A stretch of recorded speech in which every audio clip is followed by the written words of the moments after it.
करते हैं। सबका स्वागत है आज के गीता सेशन में। देखो, लोग आएंगे, किसी का डिफ़िकल्टीज हो सकती है, कोई मैरिज में हो सकता है, पर ये सेशन रुकना नहीं चाहिए। जहाँ तक हो सके पॉसिबल है हम करेंगे। ठीक है, आज सब आए, जो भी आए अपना टाइम निकाल के आए, तो उनके लिए भी चालू रखना ऐसा ज़रूरी मुझे लगता है। तो हम स्टार्ट करते हैं, ठीक है। तो प्रे करते, बाकी तो रिकॉर्डिंग है ही, वो जो नहीं आए वो रिकॉर्डिंग में सुन लेंगे, है ना। तो चालू करने से पहले परमात्मा को याद करते हैं कि आज हम मिले और इस गीता ज्ञान का हमें प्रसाद मिले, तो उनका धन्यवाद करना ज़रूरी है। हर प्रसाद पहले उनको अर्पण करके फिर खाना, तो ज्ञान भी उनके थ्रू ही मिल रहा है, तो उनको अर्पण करके फिर हम करेंगे, ठीक है। तो नमस्कार मुद्रा ले, प्रणाम मुद्रा हृदय के पास, हम पूरा भक्ति से परमात्मा को याद करें, पूरे समर्पण भाव से उनका धन्यवाद करें परिशुद्ध प्रेम से।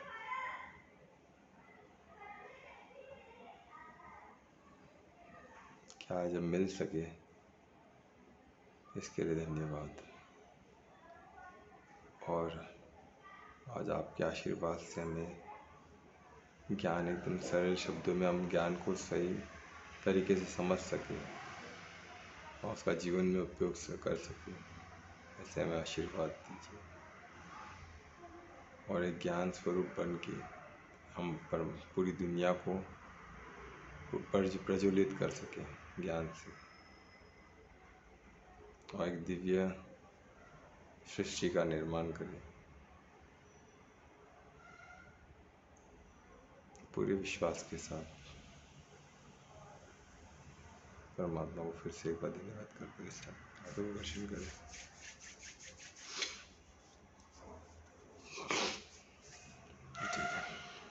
तो हम चैप्टर 4 में थे और 28 हमने कंप्लीट किया था। 28 का थोड़ा ब्रीफ कर लेता हूँ मैं। 28 में हमने, मेरे को लगा 28 ही हमने किया था जहाँ तक मुझे याद है।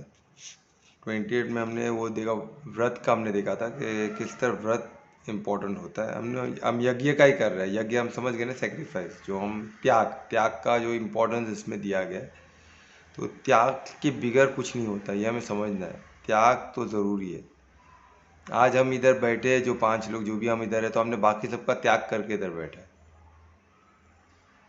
सबको त्याग करके आप एक चीज़ में फोकस कर सकते हो। आप एक ऐसा पॉसिबल ही नहीं है कि मैं ये भी करूं वो भी करूं, पॉसिबल ही नहीं है। क्योंकि कर्म भाव का महत्व है, उद्देश्य का महत्व है। तो जब भाव उद्देश्य आते हैं तो एक ही चीज़ पे होता है। ऐसा हो ही नहीं सकता 10 चीज़ आप कर सको, पॉसिबल ही नहीं। तो आप बाकी सबका त्याग करके, 90 हर चीज़ का त्याग करके आपने एक चीज़ पे ही किया, तो त्याग तो महत्व हो गया। आपने सब चीज़ को त्यागा ना। तो आप किसको त्याग रहे, अपने धर्म को त्याग के अधर्म में लग गए तो खत्म हो गया, फिर आपकी बर्बादी तो निश्चित हो गई, आपका कुछ नहीं हो सकता। पर आपने सब अधर्मिक कार्यों को, सभी, उसमें भी श्रेष्ठ, सबसे धार्मिक कार्य श्रेष्ठ, आपके जो वर्ण के हिसाब से, आपके संकल्प के हिसाब से, परमात्मा जो आपको चाहते आप करें वो हिसाब से, आज जब वो कार्य करते हो तो वो सच्चा यज्ञ होता है। बाकी सब अपने सेक्युलर वो एक चीज़ में अपने परमात्मा भाव से अपने उसमें फोकस किया, तो परमात्मा उसमें निमित्त बन के आपके कार्य करते हैं। जो परमात्मा ने आप जिसके लिए आपको चूज़ किया हो, और आपको मालूम पड़ता है जैसे जैसे कार्य करोगे ना, जैसे परमात्मा के कार्य को आपको तुरंत मालूम पड़ जाएगा कि जो कार्य में परमात्मा आपसे क्या चाहते हैं करना। ईजिली मालूम पड़ा, आपको परमार्थ होना पड़ेगा उसके लिए, ये तो नहीं होने वाला वो चीज़। तो उसके लिए ये चीज़ समझना कि यज्ञ क्या है। तो इसमें यज्ञ किस तरह का होता है, इसमें 3 टाइप दिया गया है 28 में। तो हमने डिस्कस किया था कि व्रत जो लेते हैं हम, वाव्स लेते, जो एक कमिटमेंट करते खुद को कि हम ये चीज़ करेंगे, तो हमने बाकी चीज़ का त्याग किया। ये बहुत व्रत इसलिए इम्पोर्टेंट है कि हमने ये चीज़ किया, तो एक चीज़ को हमने त्याग दिया। व्रत लेना कि ये चीज़ मैं नहीं खाऊंगी, ये चीज़ मैं नहीं करूँगा, उस पर्टिकुलर एक चीज़ को त्याग देना। छोटी शुरुआत तो उसी से होगी ना, फिर बाकी सब कुछ याद करना मैं यही करूँगी, ये तो बहुत बड़ी बात, मैं यही करूँगा या ये मैं यही करूँगी, वो बहुत बड़ी बात होगी। पर एटलीस्ट हम एक चीज़ को तो त्याग कर सकते हैं ना। अरे मैं बोलूँ अभी खाने में मैं कोई एक चीज़ को त्याग कर दूँ वो ईजी है ना, मैं सब कुछ त्याग कर दूँ यही खाऊँगा वो डिफ़िकल्ट है। तो इसलिए व्रत में हम एक चीज़ को कोई त्याग देते हैं। तो वैसे करके हम ये व्रत से चालू कर सकते हैं। तो व्रत लोग करते हैं। उसके अलावा सेकेंड होता है जो एनलाइटनमेंट और सेक्रीफाइस, सपोजिशन को, अपने जो कुछ चीज़ों को त्यागते हैं लोग, तो वो भी एक किस्म का यज्ञ इसमें दिया हमने। डिटेल में तो पहले किया है, रिकॉर्डिंग में आप देख सकते हो। और थर्ड है जो ज्ञान से, जो अष्टांग योग के है ना, तो उससे कर सकते हैं प्रैक्टिसिंग। एक बोलते हैं ना खुद के कम का प्रैक्टिस से, यानी खुद को डेडिकेट करके कार्य करके, अष्टांग योग जो 8 लिम्स ऑफ योगा का है ना, जैसे यम नियम और समाधि तक, उस तरह से हम इस पे चल सकते हैं। तो ये 3 का इसमें दिया गया जिससे हम ट्रांसेंडेंटल नॉलेज तक पहुंच सकते हैं, एक तरीका दिया था। तो आज हम चले गए 29 पे। अभी ये यज्ञ क्या ही चल रहा है। अभी 29 में क्या बताया गया देखिए। 29 में बताया गया और डीपर में योग को लेके बताया, जैसे ब्रेथ को लेके। जैसे हम प्राणायाम करते हैं, ब्रेथ करते हैं, कितने योगी लोग ब्रेथ है बहुत पावरफुल है। तो ब्रेथ का योग में पहला चैप्टर, जैसे गुरुकुल हो या किधर भी हो, तो पहला चैप्टर जब योग गुरु कोई भी कराएगा तो पहला ब्रेथ का ही कराएगा, द इम्पोर्टेंस ऑफ ब्रेथ। क्यों? क्योंकि ब्रेथ सबसे ज़्यादा इम्पोर्टेंट है। क्योंकि शुरुआत में जब बच्चा जीवन में आता है तो पहला ब्रेथ नहीं लिया तो उसको जीवित माना ही नहीं जाता। पहला बच्चे को उल्टा करके उसको मारते कि पहला रोए, या जब रोने की आवाज़ आती है बच्चा को रुलाते क्यों? तो उसका पहला ब्रेथ मिले उसको। तो अगर वो ब्रेथ नहीं लिया कुछ सेकेंड में तो उसकी जान जा सकती है, उसको मृत्यु घोषित किया जा सकता है, उसका जीवन डिफिकल्ट हो जाता है आगे का। तो इसलिए वो उसको रुलाते हैं कि रोना है ना, वो उसका ब्रेथ चालू हो गया, उसको ब्रेथ स्टार्ट करने के लिए। एक बार ब्रेथ चालू हो गया फिर खुशी का माहौल हो जाता है सब तरफ, सब मोबाइल एक दूसरे को कॉन्ग्रेचुलेशन करना चालू करते हैं, है ना। तो ये क्यों होता है? क्योंकि एक बच्चे का जीवन, एक बच्चा आपको, एक जीवित बच्चा आपको, ये हुआ बच्चे का आगमन हो गया आपके लाइफ में, तो एक जीवन का आगमन हो गया, ऐसा होता है। तो ये ब्रेथ स्टार्ट हुआ, ब्रेथ के पहले बच्चा तो आ गया था बाहर, बॉडी तो आ गई थी, अंदर बच्चा था, पर तब तक वो बाहर नहीं आता, अपना फर्स्ट ब्रेथ नहीं लेता, उसको जीवन, उसको नहीं माना जाता जीवित। अंदर 8 बीट सपन हो, ब्रेथ किसका यूज हो रहा था? माँ का यूज हो रहा था। कब तक? जब तक वो गर्भ में है तब तक श्वास माँ का यूज़ कर रहा था। जब वो बाहर आता है तो इसलिए फर्स्ट ब्रेथ उसका लेना बहुत ज़रूरी है। तो ब्रेथ का इसमें महत्व योग में बहुत ज़्यादा। तो उसी का बात करें, उसमें व्रत कैसे हो सकता है? तो उसमें व्रत कैसे करते हैं? जैसे हम प्राणायाम करते हैं, हम क्या करते हैं? ब्रीथ आउट करते हैं, ब्रीथ इन करते हैं, बाहरी प्राणायाम करते हैं, फिर उसको अंतर्मुख करते हैं, अंदर लेते हैं। तो उसी तरह उसमें कुंभक एक किस्म का व्रत, एक किस्म का यज्ञ है, और उसका महत्व बहुत है। इसलिए ये कुंभक जो है बहुत विदाउट सुपरविजन नहीं करना चाहिए, तो इसमें प्रॉब्लम्स भी आ सकते हैं। ये एक बोलते हैं एडवांस योग में आता है, एडवांस प्राणायाम एडवांस योग में आता है। तो इसको बहुत सोच समझ के, तो इसमें कितने किस्म के एक होता है, एक होता है अंतरक, अंतरक प्राणायाम, यानी जब हम ब्रीद इन करते हैं, उसको होल्ड करते हैं, तो हम क्या करते हैं? व्रत किसका करते हैं? हम यज्ञ किसका करते हैं? किसको सेक्रीफाइस कर रहे हैं? ब्रेथ आउट को सेक्रीफाइस कर रहे हैं कुछ पल के लिए। और जब हम उसको, और एक कुंभक क्या है? बाहरी कुंभक, यानी हम ब्रेथ इन किए, फिर ब्रेथ आउट किए, फिर उसको रोके, हमने होल्ड करके रखा, यानी हम क्या किए? हमने ये सेक्रीफाइस किया ब्रीद इन को। तो ऐसे ही कुंभक होते हैं, ये कुंभक बाहरी होते हैं, आंतरिक होते हैं। तो ये कुंभक जो है ये एडवांस है, इसको बिगर सुपरविजन नहीं करना चाहिए। ये बहुत समझना है, मैं बता रहा हूँ क्योंकि इसमें लिखा हुआ है, तो इसलिए बता रहा हूँ, तो मैं नॉर्मली बताता नहीं हूँ। तो ये समझो आप, इसका ये एडवांस योगा में आता है, एडवांस में आता है, तो उसमें नहीं करना चाहिए। तो ये करने का भी एक तरीका होता है, तो हम कभी बाद में डिस्कस करें। इसमें आप समझ गए ना भी क्या है? इसमें उसको व्रत माना गया, एक किस्म का ये माना गया, यज्ञ माना गया, वो भी किस्म का सेक्रीफाइस है कुछ समय के लिए सही। तो वो, और दूसरा क्या होता है इसमें, और एक चीज़ क्या, उसी तरह हम क्या करते हैं? अब दूसरे जितने शरीर में वायु रहते हैं, है ना, समान वायु से जो डाइजेशन करता है, वो समान वायु का हम कैसे करते हैं? यज्ञ। हम खाने को रोक के, जब हम खाएंगे ही नहीं तो क्या होगा? वो समान वायु का यूज़ नहीं होता, हम उसको यज्ञ का, तो उसको सेक्रीफाइस करते हैं, हम खाना बंद करते हैं। क्योंकि कितना खाने का जो व्रत लगते, खाते ही नहीं है। व्रत का मतलब तो वही माना जाता है नहीं खाना, पर व्रत ऐसा नहीं। व्रत यानी एक चीज़, बहुत सी चीज़ों को नहीं करना व्रत माना जाता है। पर अन्न का व्रत हो गया, जल का व्रत हो गया, हम ये नहीं करते, निर्जल रहते हैं, निर्फुट। तो ये सब व्रत में, ये सब क्या आता है? यज्ञ में आता है, सेक्रीफाइस किया ना हमने। तो वो भी किस्म का, इससे क्या होता है? आप टूवर्ड्स नॉलेज चलते हो, आप टूवर्ड लिबरेशन, ये सब करने से आपको फ़ायदा होता ही है, क्योंकि यज्ञ का बहुत महत्व है। और यज्ञ से ही आप परमात्मा को पा सकते हो, वरना बहुत डिफिकल्ट है। विदाउट त्याग के पॉसिबल नहीं है, क्योंकि त्याग से ही आपका फोकस आएगा, त्याग से आपका एक समर्पण आएगा, नहीं तो नहीं आ सकता है। तो वही त्याग इसलिए बहुत इंपॉर्टेंट है। तो इसमें सेक्रीफाइस का इंपॉर्टेंस में दिया गया है इस श्लोक में। कि ब्रेथ ब्रेथ को भी रोक के किया जाता है, तो काफ़ी योगी लोग उस पर प्रैक्टिस कर रहे हैं। तो ये हम यहाँ ही रुके कि इसको एडवांस सेशन में हम और डिटेल में लेके, अभी फिलहाल बेसिक के लिए आप समझो कि ब्रेथ का जो कुंभक है वो भी एक किस्म का सेक्रीफाइस है। और हम जो खाना जो व्रत रखते, जो खाते नहीं, उपवास रखते, तो उपवास भी एक किस्म का सेक्रीफाइस है। तो ये सब यज्ञ में ही जाता है, उसका सब आपको फायदा होना ही होना है। किस तरह होना है वो अलग चीज़ हम डिस्कस करें कैसे होता है, ठीक है। तो ये इसमें दिया गया। अभी 30 श्लोक 30 में देखिए,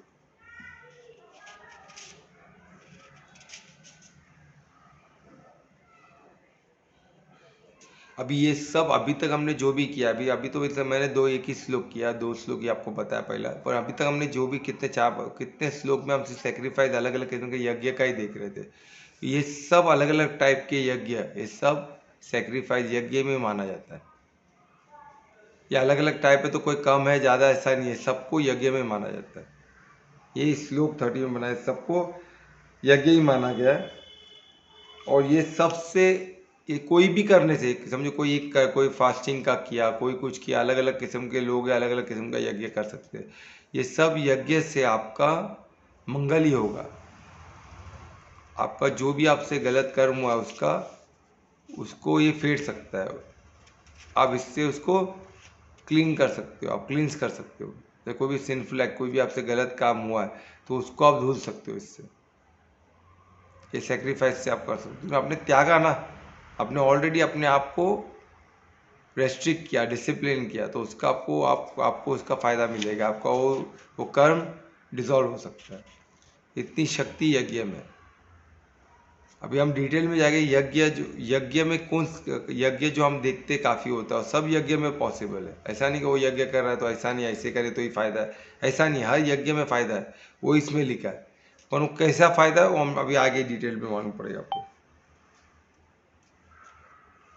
अभी यज्ञ में अगर एक बार जिसने टेस्ट कर लिया, अभी एक बार यज्ञ जो किया, यज्ञ में हर यज्ञ में फायदा है, यानी कोई भी आप यज्ञ कर सकते हो, छोटे से छोटा, बड़े से बड़ा, और उसको उसमें कुछ ना कुछ तो बेनिफिट मिलेगा ही, क्योंकि आपको वो सब यज्ञ एक्सेप्ट होते हैं, उसमें परमात्मा को आप हासिल कर सकते हो। तो आपको फायदा हुआ, एक बार आपने फायदा हुआ, यानी आपने नेक्टर हासिल किया, एक बार आपने अमृत को टेस्ट कर लिया, फिर आप उसको कभी नहीं छोड़ोगे।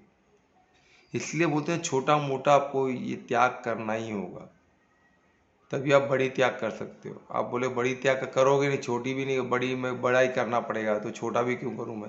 अरे छोटे तो करो। तो छोटे में आपको छोटा तो कुछ उपलब्धि होगी, तो छोटा भी उपलब्धि हो, वो डिवाइन उपलब्धि है ना, वो आपको याद रहेगा और वो आपको प्रेरित करेगा बड़े इसके लिए, बड़े सेक्रीफाइस के लिए, बड़े यज्ञ के लिए। तो वो इसमें दिया गया, तो आप कभी छोड़ोगे नहीं। और आपका एडवांसमेंट, आपका बोलते ना पथ, आपका गति हो गई है परमात्मा की तरफ, आपकी गति चालू हो जाएगी, क्योंकि आपने एक बार उसको अनुभव कर दिया। अनुभव बहुत बड़ी चीज़ होगी, मैं बता रहा हूँ, अनुभव से बढ़कर कोई चीज़ नहीं। आज मैं कितना ही बोल दूँ यार, स्वयं कृष्ण भी तो कितने लोग को बोल रहे थे, स्वयं कृष्ण बोल रहे तो भी लोग नहीं समझ रहे थे, क्योंकि उन्होंने अनुभव नहीं किया ना। कृष्ण ने अनुभव किया, उन्होंने किसी का एग्जाम्पल दिया, उन सब जन ने किया, ठीक है, पर अनुभव वर्ड में नहीं समझ में आएगा। सिर्फ वर्ड, किसी के वर्ड में वो पूरा अनुभव, जो अनुभव वो आप पूरा, आप उसको कैसे अनुभव किया नहीं मालूम पड़ सकता, अनुभव में ही मालूम पड़ सकता है। शब्दार्थ, भावार्थ और अनुभव, ये 3 अलग चीज़ें, सबसे श्रेष्ठ अनुभव है। तो एक बार किसी ने अनुभव किया, जैसा कोई खाने को भी टेस्ट भी करना है, मैं आपको खाने का टेस्ट बता सकता हूँ वर्ड से, ऐसा ऐसा, पर वो कैसे समझ में आएगा? मैं उसके भाव भाव खाने के बाद मेरे को बहुत अच्छा लगा, इतना फील हुआ, ऐसा लगा रिलैक्स फील हुआ, मैं एकदम डिवाइन फील किया, मैं एकदम 7वें आसमान पे पहुंच गया। ये आप कुछ भी बोलो, आपके भाव, पर एंड ऑफ द डे वो जो टेस्ट तो जो खाने के बाद ही मालूम पड़ेगा। अनुभव जब खुद टेस्ट करेगा तभी उसको अनुभव होगा उसका टेस्ट का। तो उसी तरह ये भी ऐसे ही, इसका अनुभव इतना प्यारा है कि एक बार जिसने अनुभव किया, इसलिए हम देखते हैं ना, जो लोग जो भी डिवाइन पाथ पे है, वो लोग इतना कुछ कर देते हैं, हमको लगता है इतना कैसे, वो हमको बहुत बड़ी बात लगती है कि यार इतना त्याग में है, इतना ये है। अरे पर वो उसने जो अनुभव किया वो हमने कर ही नहीं पाया ना। वो जो उसने क्या अनुभव किया, वो हम जो अनुभव कर रहे हैं उसके, हम सब मटेरियल चीज़ों का अनुभव कर रहे हैं, उसने अमृत का अनुभव किया है। अभी खाने में भी अमृत श्रेष्ठ है कि हम जो खा रहे हैं, कितना भी बड़े 5 स्टार में खाए, अमृत का मुकाबला थोड़ी ना। घर का खाना, बाहर का खाना, 5 स्टार का खाना, कुछ भी खाना लो, प्रसाद से बढ़कर नहीं है ना। तो और अमृत तो प्रसाद से बढ़कर है। तो जो लोग ने प्रसाद का अनुभव कर दिया है, अपना अनुभव अमृत का अनुभव कर दिया है, उसको बाकी खाने का मतलब ही नहीं। हम बोले वो खाना ये सोचो इतना टेस्टी खाना नहीं खा रहा है, कितना तकलीफ में रहेगा। कुछ तकलीफ में नहीं, वो अमृत है। हम बेवकूफ़ है जो हमने अमृत नहीं शाम ये सब खा रहे हैं। वो तो बहुत उनको पता है, उन्होंने वो चख लिया, इसलिए तो उसके पीछे उन लोग दीवाने हो गए ना। हमको पता ही नहीं। तो जैसे बंदर क्या जाने अदरक का स्वाद, वैसे हमारा हालत है। हमको पता ही नहीं अमृत क्या, तो हम यही चीज़ खा रहे हैं और हम दुख कर रहे हैं उनके लिए कि भाई वो क्या जीवन जी रहे हैं ऐसे, क्या उनका बेचारा क्या है, क्या तकलीफ में। माता पिता अपने बच्चे लोग को बेचते नहीं हो सर। तो उस चीज़ में क्या पढ़ के फ़ायदा है, एंजॉय तो कर ले पहले, क्या उसमें रखा है। क्योंकि उन्होंने जो बंदर, वही बंदर क्या जाने अदरक का, मालूम ही नहीं हमको जो चीज़, तो हम किसी को प्रेरित कर ही नहीं सकते, ना खुद को प्रेरित कर सकते। इसलिए हमको क्या करना है, पहले अनुभव हासिल करना है। पहले छोटी चीज़ का छोटा एक ड्रॉप तो छको उसका, फिर बाद में उसके पीछे हो गए। तो यो इसमें लिखा है कि छोटा छोटा अनुभव आपको करना है, तभी आप ऑटोमेटिकली आपका एडवांसमेंट उसमें हो जाएगा, आपका कदम उसमें बढ़ने चालू हो जाएगा। और ये आपको करना ही होगा, ये इटर्नल ये ट्रैवल आपको करना ही होगा, तभी आप बोलते हैं ना संबंध परमात्मा से जोड़ सकते हैं। तो परमात्मा संबंध से नहीं जुड़ सकते। त्याग जरूरी है। आप आत्मिक स्थिति तक पहुंच भी गए, पर परमात्मा तक पहुंचने के लिए आपको त्याग, आत्मिक स्थिति तक पहुंचोगे तो आप वो हो ना, स्वयं आप आत्मा हो, तो बिगैर त्याग के भी आप पहुंच सकते हो। पर परमात्मा तक पहुंचने के लिए आपको त्याग करना जरूरी है। वो नहीं है, नहीं तो आप परमात्मा अनुभव नहीं हो सकता है। जो भी बोलता है ना मुझे परमात्मा का अनुभव हो, उनका आत्मा का ही अनुभव हुआ, परमात्मा का पॉसिबल ही नहीं है। आत्मा तक भी पहुँच पाओ, जो अनुभूति होती है ना, बहुत प्यारी होती है, बहुत डिवाइन होती है, बहुत पीसफुल होता है, बहुत जॉयफुल होता है, बहुत बहुत आनंद, बहुत सब कुछ होता है। पर परमात्मा का वो अलग ही बात है। पहले आत्मा तक पहुँचो, फिर आत्मा के बाद परमात्मा पहुँचने के लिए त्याग जरूरी है, उसके बगैर ये पॉसिबल नहीं। वही श्लोक में लिखा है। वहाँ तक आपका वो गति नहीं हो सकती है, तो छोड़ दो ना, फिर मतलब ही नहीं है। तो आपको उधर तक पहुँचना है, तो आपको ये करना ही होगा। गीता में जो यज्ञ दिया उसमें तो कुछ ना कोई एक यज्ञ में तो आपको पार्टिसिपेट करना ही होगा। तो इस लोग 30 में बताया, आपकी गति आपको कॉन्फिडेंस दे रहा है। 30 आपको ये एक किस्म का प्रूफ है कि ये होगा ही। आप एक अमृत चको तो सही। श्लोक पर स्वयं कृष्ण बोल रहे हैं आपको, स्वयं भगवान वाच बोल रहे हैं कि भाई चको तो सही, थोड़ा अनुभव तो करो। फिर वो खुद बोल रहे, फिर आप पीछे मुड़ के नहीं देखोगे, आप आगे बढ़ते रहो। फिर श्लोक 31 में हम आ गए। अब ये जो मैं इसमें बता रहा हूँ, तो ये बहुत बड़ा सीक्रेट है यज्ञ का, और ये सीक्रेट आपको ओपन हुआ है। तो ये सीक्रेट है। अब इस सीक्रेट को क्या करना है, आपको डिसाइड करना है। कि बहुत बड़ा सीक्रेट है, मैं इसको सीक्रेट ही मानता हूँ। योग में ऐसे काफ़ी सीक्रेट है जो परमात्मा सही टाइम पे एक एक ओपन करता है, किसी के मुख से, किसी के मुख से। आज हमको परमात्मा कृष्ण वाच पर भगवान वाच से हमको गीता के थ्रू ये सीक्रेट मिला है। तो इस सीक्रेट को हमको क्या करना है, इसका सीक्रेट, इसको डिवाइन, इसको भगवान वाच बोल के इसको अपने जीवन में लाना है। एक सीक्रेट हमको मिला है, उससे खुशी मनाना है, और उसको जीवन में अनुभव करना है कि नहीं करना है, ये हमारा चॉइस है। अगर इसको हम ऐसे एक टॉपिक मार के छोड़ दे, यज्ञ मार के छोड़ दोगे तो कुछ नहीं है, कुछ मतलब ही नहीं है। फिर ये नॉलेज बोल के रखो, कुछ इसका होने नहीं वाला है। ये एक बहुत बड़ा सीक्रेट है, आपको रिवील हुआ है। इस सीक्रेट को आपके जीवन में उतारना है, इससे आगे बढ़ना है। तो इस सीक्रेट किसको बोला जाता है कि वो मिलने से आप स्पेशल हो, वो आपको सीक्रेट मालूम पड़ा है, उसको आप यूज़ करके बहुत आगे बढ़ सकते हो। इसलिए तो सीक्रेट है। तो काय का सीक्रेट? एक गुप्त चीज़ जो गलत लोगों से बचाई गई हो, सिर्फ राइट लोगों को बताई जाए, ताकि वो आगे बढ़ सके, गति कर सके, परमात्मा की तरफ आ सके, परमात्मा की तरफ आ सके। ऐसी ही चीज़ को सीक्रेट बोलेंगे ना। नहीं तो किधर किसको सीक्रेट, तो सीक्रेट थोड़ी ना है। फिर कोई ऐसे ओपन बात है भाई, ऐसे नॉर्मल बात, ऐसे ही बात कर लो, ठीक है। सीक्रेट चीज़ तो बहुत कम लोगों को बोली जाती है, बहुत चुने हुए लोगों को बोली जाती है, बहुत खास लोगों को बोली जाती है। तो ये सीक्रेट में रिवील, हम खास है परमात्मा के, तब जाके हमको रिवील हुई है। अगर रिवील हुई भी है तो हम समझे तो हम खास है। नहीं तो जो हमने बोल दिया, जिसके लिए नहीं था उसको समझ में ही नहीं आएगा, तो वो समझ ही नहीं पाएगा। बोले काय का सीक्रेट, इसमें क्या सीक्रेट है? तो कुछ सीक्रेट नहीं है भाई, भूल जाओ, है ना। तो इसको हमको समझना है, सीक्रेट है, बहुत बड़ा सीक्रेट है, ये हमको रिवील हुआ है। तो इसको हम क्या करना है, वही बता रहे कि अर्जुन को बोल रहे कि बहुत बड़ा सीक्रेट तो रिवील हुआ है। ये यज्ञ बहुत इंपॉर्टेंट है। और यज्ञ के बिगैर कोई इंसान मनुष्य खुश हो ही नहीं सकता है, यज्ञ के किए बिगैर। और यज्ञ मीन्स सेक्रीफाइस, बिना त्याग के कोई इंसान खुश नहीं हो सकता, वो दुखी ही रहेगा। कौन से लाइफ में? इस लाइफ में। और को इस लाइफ में तो भाई, उसके अलावा भी जो भी लाइफ आगे भी आएगा तो उसमें भी यज्ञ तो करना ही पड़ेगा। इस लाइफ आगे जो लाइफ आएगा उसमें भी तो प्रेजेंट में वैसी, उसमें भी ऐसी यज्ञ का महत्व तो तभी भी रहेगा, आज हजारों साल से।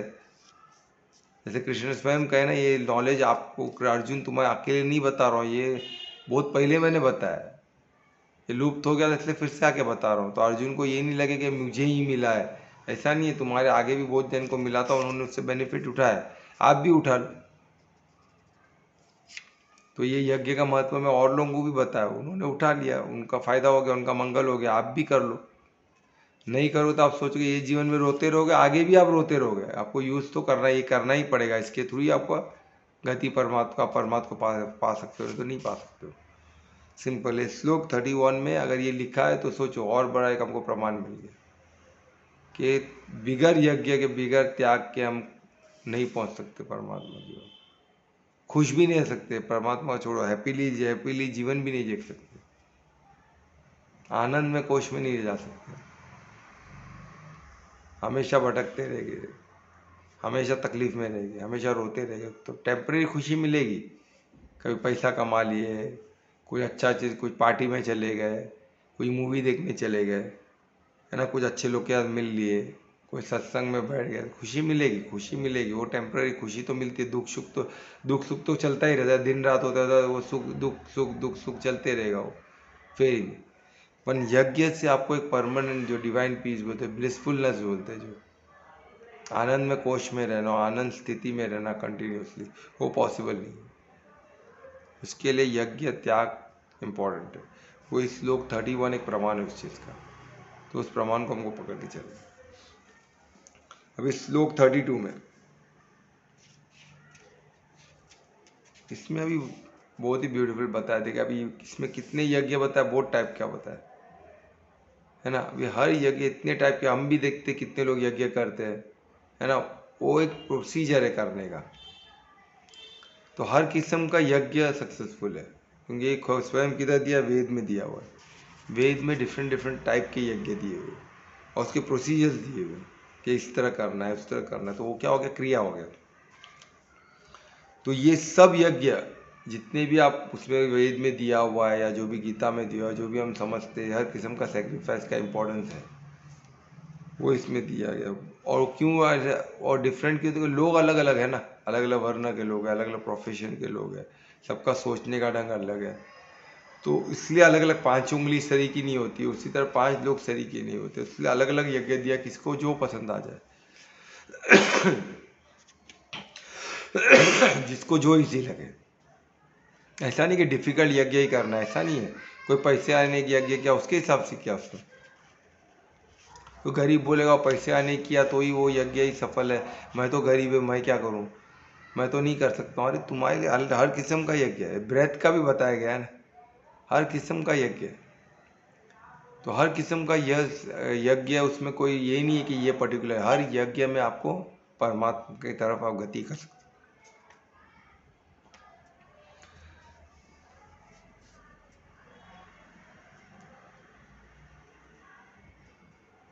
पर इसमें एक कंडीशन है, हर यज्ञ में आप कर सकते हो, पर उसको किस तरह करना है, नॉलेज में रह के करना है। उसको भाव उसमें इंपॉर्टेंट है, आप किस उद्देश्य से कर रहे हो, किस भाव से कर रहे हो, वो बहुत इंपॉर्टेंट है। नहीं तो सिर्फ ये एक्टिविटी में आप रहोगे तो वो नहीं चलने वाला है। सिर्फ आपने सिर्फ नाम के लिए माला जप रहे हो, परमात्मा का नाम मंत्र जप रहे हो, पर आपका सोच किधर और चल रहा है, तो उसका फायदा, वो यज्ञ का फायदा नहीं होगा। आपको उस भाव और उसमें भाव और उद्देश्य एकदम क्लियर होना चाहिए। कर्म कर्म का बेस ही वही है ना, भाव और उद्देश्य, परमात्मा भाव से करना है, आपको परमात्मा को याद करते हुए करना है, तो आपका वो यज्ञ माना जाएगा, सेक्रीफाइस माना, नहीं तो कुछ मतलब ही नहीं है, नहीं तो उसका कोई मतलब नहीं है। तो वो इसमें बताया गया, अगर आप नॉलेज में रह के करते हो, भाव आपका परफेक्ट है। आपका भाव में अगर आपका स्वार्थी है, स्वार्थ छुपा हुआ है, तो कितना भी आप यज्ञ को, तो बड़े से बड़ा यज्ञ कर लो, कुछ फायदा नहीं होने वाला। लाखों लोग, अलग अलग तरीके, आप लाखों रुपए का खर्चा कर दो यज्ञ में, कोई मतलब नहीं उस चीज़ का, क्योंकि वो सेक्रीफाइस माना ही नहीं जाएगा, वो आप दिखावा माना जाएगा, आपने दिखावा किया या वो लालच दिया आपने किसको, वो इसी में आएगा, सेक्रीफाइस में नहीं आएगा। सेक्रीफाइस में क्या होना चाहिए? भाव परमार्थी होना चाहिए। और उधर स्वार्थ है, परिवार्थ है ना, तो उधर कुछ नहीं होने वाला। परोपकारती भाव से किए तो भी गलत है। अगर आप इसको सेक्रीफाइस परमार्थ भाव से करते हो तो वो सबसे बेस्ट सेक्रीफाइस माना जाएगा, उसके हिसाब को तो बेस्ट चीज़ आपको मिलेगा। आपके लाइफ में परिवर्तन आएगा, तो कि आपने बेस्ट भाव से सेक्रीफाइस, जितना बड़ा सेक्रीफाइस, जितना भाव आपका शुद्ध है जो से, उतना आपको फायदा मिलता है। तो इसमें श्लोक में दिए कि आपको क्या करना है, उसके पीछे हर किस्म के यज्ञ को इम्पोर्टेंस दिया गया। इसमें जितना भी दिए, इसमें कोई छोटा बड़ा नहीं, जो भी आपको सूट हो, पर प्रोवाइडेड आप उसको नॉलेज में रह के करो, सही भाव में करो, सही तरीके से करो, उसका पूरा ज्ञान हासिल करो, फिर उसको किस भाव से करना है, परमात्मा भाव से करना है, उद्देश्य आपका एकदम धार्मिक है, और करो, आपको उसका फ़ायदा मिलना ही मिलना है, ऐसा हो ही नहीं सकता कि नहीं मिले। ये श्लोक हमको 32 बता रहे, इसके बाद का प्रमाण है 32। तो अभी हमको क्या करना है? कोई भी व्रत लेना है और उसको कोई भी यज्ञ करना है, उसको भाव और उद्देश्य इंपॉर्टेंट है। यज्ञ कोई भी करो और उसके पीछे का उद्देश्य और भाव एकदम परमात्मा रखो, एकदम धार्मिक उद्देश्य रखो, परमात्मा भाव रखो, फिर देखो आपको उसका फ़ायदा मिलना ही मिलना है, ऐसा हो ही नहीं सकता है ना मुझे। तो अब श्लोक 33 में चलते हैं। अभी श्लोक 33 में फिर से मैं बोला ना, किस तरह कृष्ण किस तरह अर्जुन को बुलाते, देखे ना, ओम परम तपी, उसको परम तपे को परम तप, उसको फिर से परम तप बोल के उसको बोलते क्या? परम तप यानी खुद के विकारों से लड़ने वाला। परम तप वही है, खुद के विकारों से लड़ने वाला, खुद के, तो वही इसमें चाहते हैं कि जब तू खुद के विकारों से लड़ा है, परम तप है, तो तेरे को सब, तेरे को लिए यज्ञ किसका है? बैड, अपने बैड थॉट, अपने बैड हैबिट्स, इसको सेक्रीफाइस कर देना भी किस्म का यज्ञ है। वो भी सेक्रीफाइस बहुत महत्वपूर्ण है, अपने विकारों को त्यागना। तो वो इसलिए परम तप बोल रहा है अर्जुन को कि तू तो अपने विकारों को जीतने वाला, अपने मन को जीतने वाला, मंजित बनने वाला, उनको बता रहे, वो उससे उसको संबोधित करते हैं। यानी आपको परफॉर्म नॉलेज में रह के करना, आप ज्ञान में रह के करें, आप या आप किस लिए कर रहे हो, ज्ञान में रह के आप कोई भी कार्य करोगे तो आपको उसमें सक्सेसफुल होगा। सिर्फ मटेरियल चीज़ देने से नहीं होने वाला है। से आपने बहुत बार यज्ञ किया, उसमें घी डाला, सब प्रॉपरली, सब प्रोसीजर प्रॉपरली किया आपने, उसमें घी डाला, पर शुद्ध घी, सब प्रॉपर सब किया, तो इससे फ़ायदा उसमें कि आपको ज्ञान स्वरूप बन के आपने किया क्या कार्य, आप ज्ञान स्वरूप बने क्या, आप सही नॉलेज में रह के आपने कार्य किया गया, तो बहुत इंपॉर्टेंट है उसका।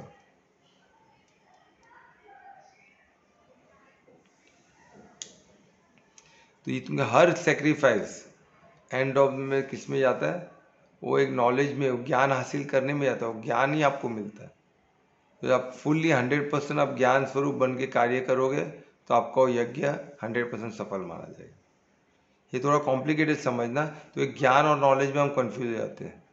नॉलेज यानी इन्फॉर्मेशन, जैसे यज्ञ के बारे में कुछ दिया, ऐसे करना, ऐसे करना, ऐसे करना, ऐसे करना, पर ज्ञान क्या होता है? वो किसको संबोधित करके, किसके लिए हम कर रहे हैं यज्ञ, हमको क्या हासिल करना है इसके करने से, उसको हासिल करने से हमको क्या करना है। तो ज्ञान बोलते ना, हमको वो हम ये चीज़ कर रहे हैं, इसका एग्जैक्ट हमको क्या चीज़ करना चाहिए, जब चाहिए मालूम पड़ जाता है हमको, मैं परमात्मा, मैं अंदर में आत्मिक स्थिति में हूँ, और इसके मेरे को ये टाइम पे मेरा धर्म क्या मुझे कहता है, मुझे क्या करना चाहिए, और वो सही चीज़ का ज्ञान होना ही ज्ञान है। फिर आप उसके बाद कोई भी यज्ञ करो, कोई भी मटेरियल करो, घी डालो, जो डालो, सब चलेगा, कोई प्रॉब्लम नहीं है। पर सिर्फ वही करके भाव एकदम गलत, उद्देश्य एकदम गलत रख, तो प्रॉब्लमेटिक है, तो उसमें आपको फ़ायदा नहीं होगा। तो ये आपको समझना है। तो ये श्लोक इसमें दिया है कि अगर आपको परमात्मा को हासिल करना, परमात्मा डिवाइन ज्ञान स्वरूप बनना, आपको ज्ञान स्वरूप बन के ही यज्ञ करना हो, तो आप वो ट्रांसेंडेंट नॉलेज को पहुंच पाते हो। वो बोलते हैं एब्सोल्यूट ट्रूथ, जो परम सत्य है उसको आप जान लोगे, तो सत्य है उसको आप जान लोगे। तो एब्सोल्यूट ट्रूथ को जानने के लिए क्या करना पड़ेगा? आपको सेक्रीफाइस पूरे नॉलेज में रह के ज्ञान स्वरूप बन के करना हो। फॉल्स नॉलेज लेके यहाँ वहाँ का टुकड़ा टुकड़ा लेके नहीं चलने वाला। पूरा ज्ञान स्वरूप बन के पूरे समर्पण भाव से कार्य करना है, परमात्मा भाव से करना है, तो आपका मंगल होगा ही होगा। श्लोक 34 में हम चलते हैं।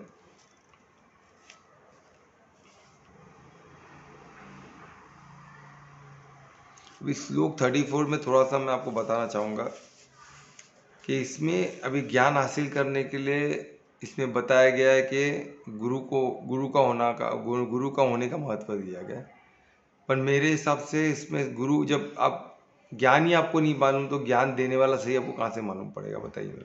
ये बहुत कॉम्प्लिकेटेड है, क्योंकि मैंने काफ़ी लोग को सुना है कि सही गुरु मिलना ज़रूरी है तभी कार्य होगा। पर मैं इसको अलग ढंग से देखता हूँ कि सही गुरु कब मिले आपको? जब आप ही नॉलेज में नहीं हो, आप ज्ञान में, तो आप सही गुरु कैसे पहचानोगे? आप उनका ज्ञान सही है कैसे पहचानोगे? ये पॉसिबल नहीं है, क्योंकि गुरु, जब आपको ज्ञान आ गया कि ये गुरु सही है, तो आप खुद, फिर आपको सब मालूम है, फिर क्या गरज है? फिर तो कुछ चीज़ की ज़रूरत ही नहीं। आपको फुल नॉलेज है, फुल ज्ञान आ गया है, तो फिर गुरु की क्या ज़रूरत है ना? पर आप ये बोलोगे कि मेरे को सही गुरु ढूंढना है। अरे तुमको ज्ञान ही नहीं है तो तुम कहाँ से सही गुरु ढूंढोगे? तो इसलिए इसको मैं एक साधक के हिसाब से बताता हूँ, हमको साधक बनना ज़रूरी है। आप इस टॉपिक पे जरा सोचो, बहुत इंपॉर्टेंट चीज़ है, क्योंकि आज सब गुरु ही ढूंढ रहे हैं। मैं ऐसे लोग को देखा हूँ जो गुरु ढूंढ रहे हैं, उनको गुरु मिले, उनको छोड़ दिए और गुरु को पकड़े। ऐसे कितने लोग ने कितने गुरु चेंज कर दिए, और अभी तक उनके गुरु की खोज चालू है। और गुरु चूज करने वाले भी हो, क्यों? इनको नॉलेज अच्छा है, इसलिए मैंने गुरु बनाया। अरे वाह, नॉलेज अच्छा है, पूरा मालूम पड़ गया तो तू ही गुरु बन गया भाई। ये नॉलेज ही कोई स्टोरी थोड़ी ना, मेरे को स्टोरी अच्छा लगा बुरा लगा, ये ज्ञान है। जो तुमको चाहिए हो, तुमको कहीं मालूम पड़ जाए तो तुम ही सब कुछ हो गए ना। ये ऐसा नहीं होता, वही समझना, इस चीज़ की समझ होना बहुत ज़रूरी है। वो खुद गुरु डिसाइड करते कौन बनेगा, मेरा गुरु कौन रहेगा। सोचो, एक अज्ञानी डिसाइड कर रहा है उसका गुरु कौन रहेगा, तो लटके इधर ना, वो तो फंसेगा ही ना, वो बुरा फंसेगा, उनका कुछ हो नहीं सकता उनका। वो हम डिसाइड नहीं कर सकते, हमारे परमात्मा डिसाइड करेंगे। तो हमको क्या करना है? हमको साधक बनना है। हमको इतना बेसिक चीज़ तो मालूम होना चाहिए कि हम शरीर नहीं है, हम आत्मा है। ये बेसिक चीज़ तो हमको समझना होगा। ये समझ के इसके पीछे मेहनत हमको खुद करनी पड़ेगी। साधक बन के हमको साधना पड़ेगा, साधना करना ही पड़ेगा, त्याग करना ही पड़ेगा, समर्पण सीखना ही पड़ेगा, नहीं तो होने वाला है नहीं, कितना भी आप कर लो। एक बार आप साधक बन गए, गुरु स्वयं प्रकट हो गया आपके सामने। स्वयं परमात्मा आपके सामने गुरु प्रकट करेगा, तो वही किसी न किसी के थ्रू बात करेगा आपके थ्रू। परमात्मा सर्वव्यापी है, सर्वज्ञाता है। तो ये समझो कि आपको ये सिंपल चीज़ समझ में आ गई ना। तो मैं देख रहा हूँ ना, कितने लोग गुरु ढूंढ रहे, सब एक एक गुरु, और गुरु ढूंढ के मेरे को समझ में नहीं आ रहा है क्या, किस किस्म का गुरु ढूंढे हो, क्या है, मेरे को नहीं समझ में आ रहा है। तो उनके लाइफ में सब गलत ही कार्य हो रहे हैं, उनका कुछ डिसीजन कुछ समझ में नहीं आ रहा। बस एक चीज़ फॉलो कर रहे हो, एक चीज़ बता दी उसको फॉलो कर रहे हैं, बस वो कुछ वो, और दूसरे को सबको गलत बोल रहे हैं, या तो दूसरे से को, या तो उसको भी गलत बोल के फिर दूसरा ढूंढने चालू कर दिए। खुद ही ढूंढ रहे हैं, खुद ही कर रहे हैं, पर साधक नहीं बन रहे। साधक बनने को कतराते हैं, क्यों? उनको साधना नहीं। कोई गुरु हमारे लिए वो हमारे लिए तपस्या करे, वो हमारे लिए त्याग करे, हिमालय में त्याग करे, उधर जो भी जमा करे हमको आके दे दे, हम उसको पैसा दे देंगे, हम उसको पैर पड़ लेंगे, हमने उसको गुरु मान लिया तो अभी उसको हमको वहाँ जो भी तपस्या जो भी हासिल किया है शक्ति वो हमको दे दे, या तो हमको रास्ता बता दे, है ना। ऐसा कुछ मैजिक करो तो पैसा आ जाएगा, ऐसा कुछ करो तो ये आ जाएगा। अरे ऐसा होता है क्या किधर? ऐसा किधर भी गीता में लिखा है क्या?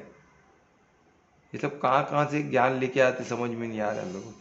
आपको स्वयं सत्य को खोजना होगा, स्वयं सत्य को खोजो।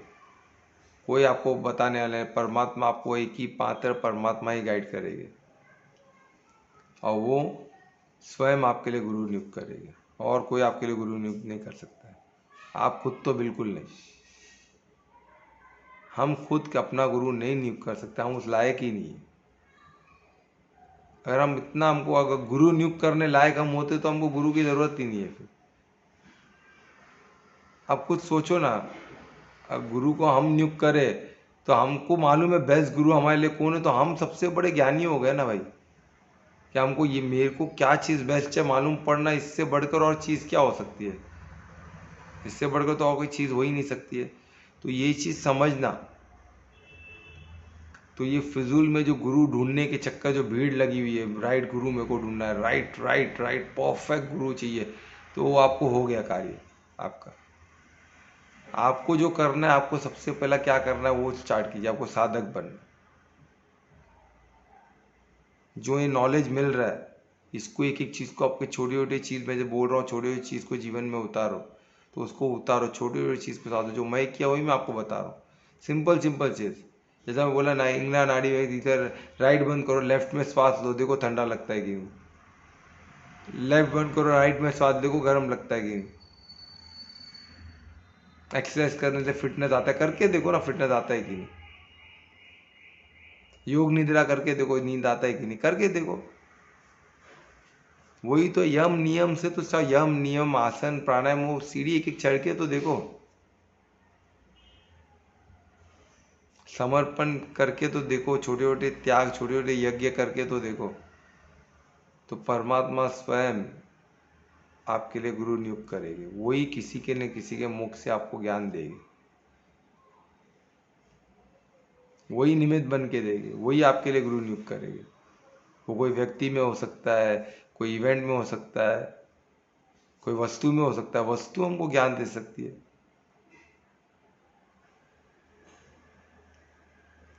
फॉर एग्जाम्पल मैं बता रहा हूँ, कितने हमारे ऋषि मुनि थे, आसन के एक एक नाम जानवरों से ही है ना। मांजर आसन, बिल्ली से। अब बिल्ली गुरु बन गई क्या वो उसकी? उन्होंने बिल्ली को देख के परमात्मा ने उनमें बुद्धि में डाल दी कि ये आसन, उन्होंने वो आसन बना दिया मांजर आसन। वो कोई गुरु ने आके उनको बताया, वो ऋषि को जिन्होंने पहला मांजर आसन बनाया, उन्होंने बिल्ली से ली। तो बिल्ली को उनके बुद्धि में वो किसने डाला? परमात्मा ने डाला ना। तो वही बात है, पहले आप साधक बनो। सबसे पहला इंपॉर्टेंट, साधक आप नहीं बने आपको गुरु मिलेगा ही नहीं लाइफ में।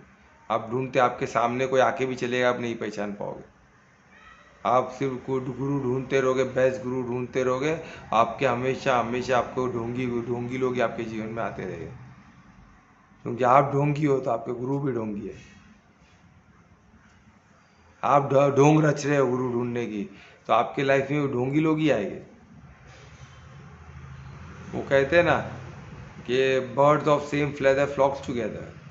कौवे सब कौवे साथ में ही रहने वाले, अज्ञानी लोग साथ में रहने वाले।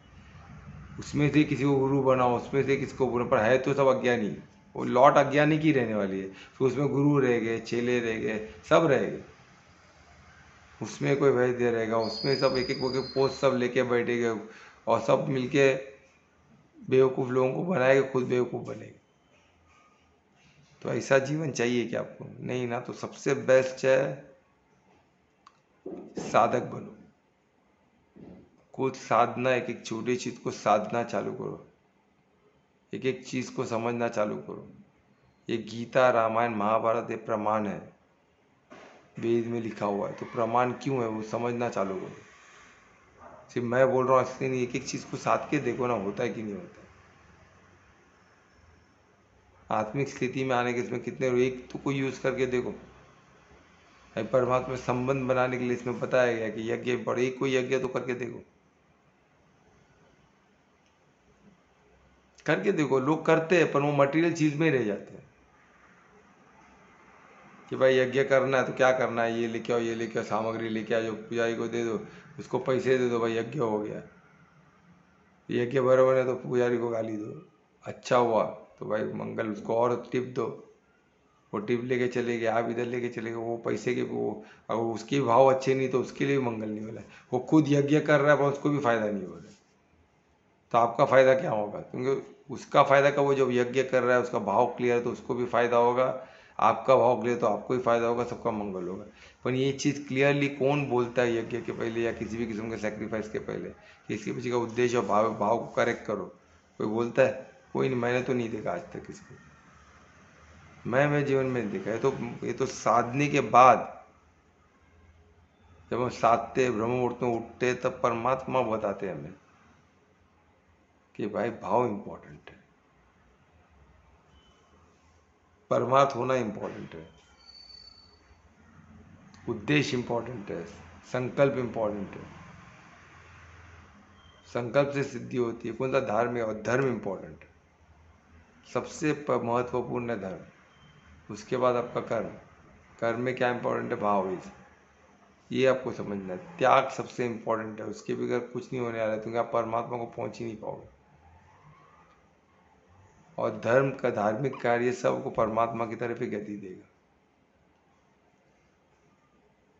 आपको बहुत मौके मिलेंगे, पर हर मौके में आपको ये चीज़ याद रखना है कि आपका भाव क्या है। सिर्फ यज्ञ करने से काम नहीं चलेगा। यज्ञ तो बहुत लोग करते हैं, आज करते ही है ना सब लोग। यहाँ भी हर बार कितना कितना यज्ञ चालू ही है, कोई दिक्कत नहीं है। पर क्या क्या यज्ञ से फ़ायदा होगा भी? कब होगा? मटेरियल पोजीशन मिलेगा ही। क्यों? क्योंकि एक पर्टिकुलर एक लॉ को करके, अभी अब झाड़ को पूछते रहो, झाड़ आपको फल देगा ही। क्यों नहीं देगा? झाड़ को अच्छे ध्यान दो, उसको पानी दो, उसको, ये वो भी सेक्रीफाइस है ना। आप इतना दूर से चल के पानी लेके आए, उसको ध्यान रहे, उसको आपको समय दे रहे, सब सेक्रीफाइस है। उधर समय दे रहे, आप किधर भी नहीं दे रहे हो, यानी सब छोड़ के उसको दे रहे हो, तो आपको पेड़ फल देगा ही। क्यों नहीं देगा? बिल्कुल देगा। तो आपका छोटा त्याग तो छोटा फल, बड़ा त्याग तो बड़ा फल। परमात्मा को भाव को लेके किए तो आपका डायरेक्ट कनेक्शन परमात्मा से होगा, और डायरेक्ट कर परमात्मा से हो तो आपका हर चीज़ मंगल होगा। और जिधर मंगल है उधर भी सत्यम शिवम सुंदरम, और आप सचितानंद, वो भी क्लियर हो गया, सब क्लियर हो जाएगा। और उसके लिए आपको ये चीज़ करनी पड़ेगी कि आपको ज्ञान स्वरूप बनना पड़ेगा, त्याग करना पड़ेगा, और स्वयं साधक बन के सब करना पड़ेगा। गुरु ढूंढ के आपको बताएगा तो हो गया काम। गुरु आपको बताएगा, सिर्फ वो यज्ञ का बताएगा, ये लेके सामग्री लेके आ जाओ, ये लेके आओ रखो। आप साधक नहीं बने, सच्ची कोई अच्छा गुरु आ भी गया, वो बोलेगा, आपके समझ में आएगा नहीं कुछ। तो एंड ऑफ द डे आपकी यही बुद्धि से आप समझने वाले हो ना, साधक बुद्धि से तो नहीं समझोगे। जब आपका साधक बुद्धि आ गया तो आप वो जो बोल रहे आप समझ पाओ, उससे कनेक्ट कर पाओगे। नहीं तो कनेक्शन नहीं होता है, होता ही नहीं। तुम्हें अभी ये समझो, एक गुरु परफेक्ट गुरु है जो ज्ञान की बात कर रहा है, आपकी बुद्धि में कुछ और चल रहा है, अज्ञान की बात चल रहा है, तो उधर कनेक्शन नहीं हो सकता। तो ये वेव्स अलग है, टोटल अलग चीज़ है। आपको ये वो गुरु ढोंगी लगेगा, गुरु को शिष्य ढोंगी लगेगा, तो उधर कार्य होने वाला है नहीं। जब आपका दोनों का भाव अच्छे है तो फ्रीक्वेंसी मैच होगा, फ्रीक्वेंसी मैच हुआ तो डाउनलोड अपलोड चालू, ज्ञान का डाउनलोड अपलोड चालू हो जाएगा तो परफेक्ट। गुरु को भी कुछ बेनिफिट मिला, शिष्य को, जो दोनों मिलके एक बड़ा यज्ञ कर पाए, और यज्ञ की सेक्रेटरी तो परमात्मा की तरफ गति दोनों की होगी। तो ये आपको समझना, तो इसमें वही बताया गया है कि किस तरह। टाइम हो गया। टाइम हो गया, चलो ठीक है। तो हम श्लोक 34 में, तो किसको कुछ क्वेश्चन है? क्वेश्चन आंसर सेशन ले सकते हैं। किसी को कुछ क्वेश्चन है? सर त्याग का कोई एग्जांपल बता सकते हो, छोटा सा? छोटा सा त्याग का? प्रैक्टिकल।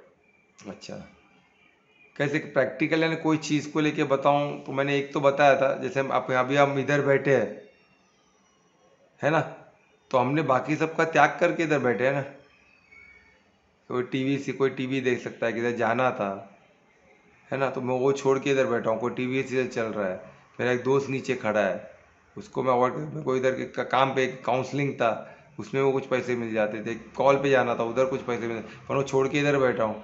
आप लोग को भी किधर कुछ कमाई का जरिया था, किधर कुछ कार्य था, आप भी वो कर सकते थे ना, या तो ऐसे एंजॉय कर सकते थे, किधर कुछ खा सकते, किधर दोस्त को मिल, आप इधर छोड़ के इधर क्यों? तो आपने ज्ञान को महत्व दिया, आपने अपना समय उधर दिया, तो बाकी सबको छोड़ के उधर, तो आपने सबको त्याग के अपना समय इधर दिया, इसको फोकस किया, तो ये भी किस्म का है। और कोई इजी में तरीका आपको जानना है त्याग का, तो अभी जैसे दो जन खड़े हैं सामने, दो मेरे को कार्य है, एक मुझे दिख रहा है, वो उधर पैसा ज़्यादा है, मुझे दिख रहा है सामने, उसने मुझे 1 लाख रुपये ऑफर किया है कि भाई तू ये कार्य कर, और इसने मुझे बोला कि भाई ये सेवा कार्य है, इसमें मैं ज़्यादा दे नहीं पाऊँगा, उनको जो भी मिलेगा हम देख लेंगे, आपस में बांट के खा लेंगे, तो ये कार्य है, वो मुझे अधर्म का कार्य लग रहा है, ये मुझे धर्म का कार्य लग रहा है, तो मैं इसमें जाऊँगा, तो वो त्याग हुआ ना, पैसे का, लालच का त्याग हुआ, लोभ का त्याग हुआ, बराबर। इधर मैंने अंदर के लोभ को, लालच को हाँ। त्याग के मैंने वो कार्य किया, उसमें मुझे मालूम नहीं क्या मिलने वाला है, जो मिलेगा बांट के खाएंगे बोल रहा है भाई साहब, पर वो धार्मिक कार्य है। ओके। ओके, तो वो इसी तरह और भी बहुत एग्जाम्पल हो सकते हैं, तो कैसे कुछ आप लोग कुछ कुछ बताओगे ना, तो उसमें मैं बता सकता हूँ स्पेसिफिक, तो और क्लियर होगा। कोई किसी का कुछ एग्जाम्पल है तो और क्लियर होगा। दुरेज को एग्जाम्पल दो ना, तुमको क्या लगता है कौन से एग्जाम्पल से, किस तरह से? तो फिर यूट्यूब का भी हो सकता है ना, कि मैं अपना टाइम दे रहा हूँ यूट्यूब को, कि ज्ञान लोगों को मिल सके। हाँ, तो आपने देखो यूट्यूब के आपने समय दिया ना, हाँ। तो आपने यूट्यूब पे समय दिया, तो बाकी आपने काफी कुछ छोड़ा ना। आपको नहीं हाँ। लग रहा है आपने यूट्यूब पे, यूट्यूब चैनल के लिए, इसके लिए आपने समय दिया, तो आपने बाकी से कुछ कुछ छोड़ा? हाँ किया। छोड़ा ना, तो ये त्याग ही तो हुआ ना। और इसके पीछे आपको मिल क्या रहा है?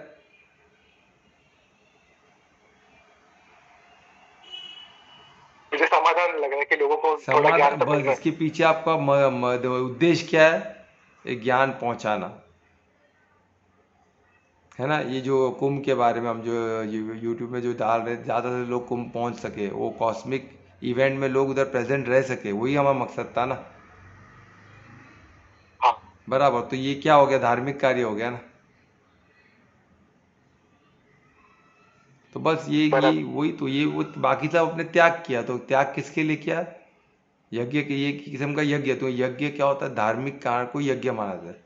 अब वही जगह में कोई दूसरा त्याग करेगा, कोई बोलेगा मैं, दारू वाला बोलेगा मैं देखो वाइन में इतना पैसा सब कुछ छोड़ के मैं दारू पीने गया, तो मैंने भी तो सब त्याग किया ना। अरे पर वो धार्मिक नहीं है ना, तो यज्ञ नहीं माना जाएगा वो अपने त्याग किया मानते हैं। आपने अपने बीवी को छोड़ दिया, बच्चों को छोड़ दिया, आप दारू पीने चले गए, सबको छोड़ दिया, त्याग ही हुआ, पर वो यज्ञ नहीं हुआ। इधर मैं सिर्फ त्याग की बात नहीं कर रहा हूँ, यज्ञ का बात कर रहा हूँ। यज्ञ डिवाइन ही होता है, नहीं तो यज्ञ माना नहीं जाता। आपको अधर्म का त्याग करना पड़ता है, धर्म को अपनाना पड़ता है। आप धर्म को त्याग दोगे, बोले वो भी त्याग ही है, पर वो यज्ञ नहीं माना जाएगा। इधर त्याग का, इधर यज्ञ का वर्ड यूज किया है, तो आपको यज्ञ, मैं त्याग इसलिए बोल रहा हूँ कि आपको समझ सके। तो यज्ञ बोलते हैं क्या आता है? वो कुंड वो आ जाता है ना, हवन कुंड आ जाता है, वो साक्षी मान के, तो उसको और प्रोफाउंड करने के लिए वो एक क्रिया चाहिए ना, नहीं तो लोगों को समझ में नहीं आता है क्रिया। अग्नि को साक्षी मान के और लोग समर्पित होते हैं, उसमें समर्पण लाने के लिए वो किया गया है, उसमें कलर्स है। जैसे हम थेरेपी लेते हैं, अब मैं थेरेपी ऐसे दिन तो मजा नहीं, उसको अच्छे से मैं दूँ, कलर थेरेपी है तो उसमें ऐड करूँ, अच्छे प्रॉपर वे में करूँ, तो लोगों को उसमें विश्वास बैठता है, वो कनेक्ट होते हैं और उससे वो क्रिया होता है। तो उसी तरह यज्ञ को कनेक्ट करने के लोगों को, वो समर्पण भाव, विश्वास लाने के लिए यज्ञ किया जाता है। पर है तो सेक्रीफाइस ही ना। सब जन अपना समय दे के वहाँ बैठते हैं, सब जन कुछ ना कुछ उसमें धन लगाते हैं, फिर कई कमिटमेंट देते हैं कि हम ये पैसे लेके, ये हम अभी तो बारिश नहीं आए तो हम मिलके, सब मिलके इतना इतना स्मर इंद्र देवता को याद करेंगे, या तो फिर हमने सब मिलके रोड बनाएंगे, या तो हम मिलके कुआं बनाएंगे पानी लिए, तो इसके लिए जो भी फंड लगता है मैं पैसे देता हूँ, बोलेगा मैं श्रम करता हूँ, मैं लोगों को जमा करके लेके आता हूँ। तो ऐसे यही यज्ञ है, और क्या, यही तो, यही यज्ञ माना जाएगा। तो इसमें भी त्याग है, पर ये यज्ञ का तो ये धार्मिक कार्य के लिए। ठीक है, और कोई क्वेश्चन? वेरी हाँ। गुड क्वेश्चन धीरज, देखो तुम्हारे से कितने लोग को फायदा हुआ रहेगा। और कोई क्वेश्चन?